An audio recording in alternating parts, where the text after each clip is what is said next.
masih melanjutkan sebagaimana ayat-ayat sebelumnya, karena kaum muslimin jumlahnya cuma 315 atau 319 sementara kaum musyrikin jumlahnya 1000, maka Allah berikan pertolongan-pertolongan sebagaimana ayat-ayat yang sebelumnya. Idh yughashikumun nu'asa amanatan min, Allah berikan rasa kantuk supaya lebih tenang.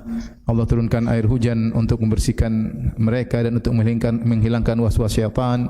Dan Allah agar mengkokohkan hati mereka dan agar mengkokohkan kaki mereka. Ini adalah bentuk-bentuk pertolongan ketika dalam perang Badar. Pertolongan berikutnya, Allah mewahyukan kepada para malaikat.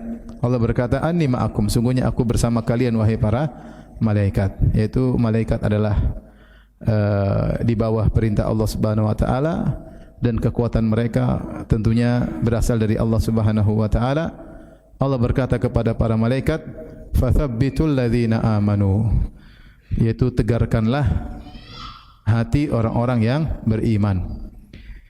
Di sini di antara hal yang menjadikan kaum mukminin kokoh, Allah menyuruh para malaikat untuk mengilhamkan kepada orang-orang beriman untuk kokoh, Allah untuk mengkokohkan kaum mukminin banyak caranya.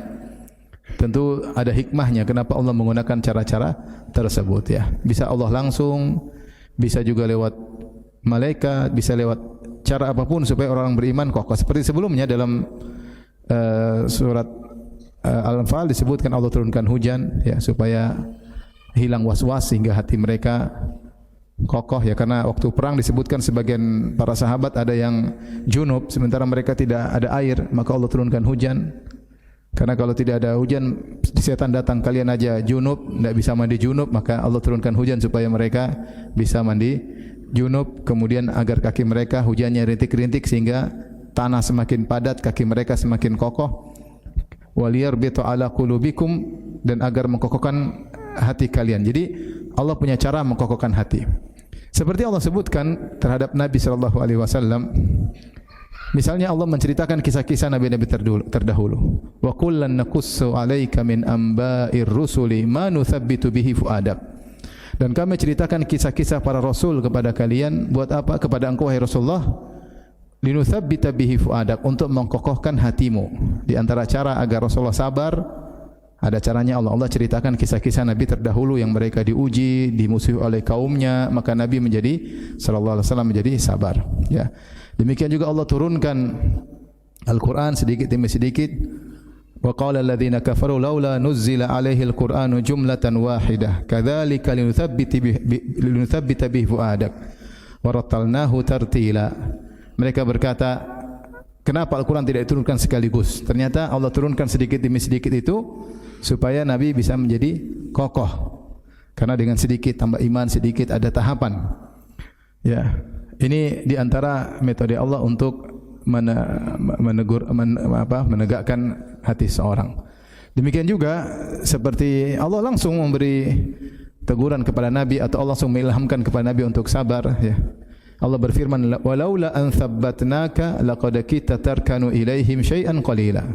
Kalau bukan kami mengkokohkan hati engkau wahai Muhammad, tentunya kau akan condong kepada mereka karena syubhat yang kuat dari orang-orang musyrikin Arab. Kau akan condong kepada mereka sedikit demi sedikit. Di antara cara Allah memberikan ketegaran pada hati seorang dengan sarana-sarana tadi, di antaranya sarana malaikat.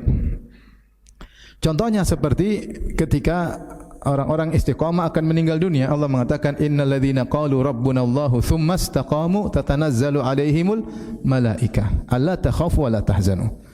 Jadi orang-orang istiqamah ketika meninggal banyak godaan ya, ketakutan, kekhawatiran, maka Allah turunkan malaikat. Yang malaikat berkata kepada mereka, jangan takut, jangan apa? Jangan sedih.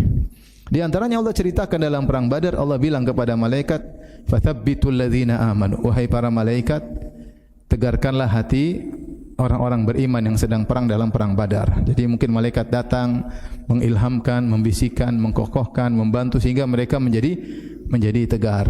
Di antara junudullah, tentara-tentara Allah adalah para malaikat.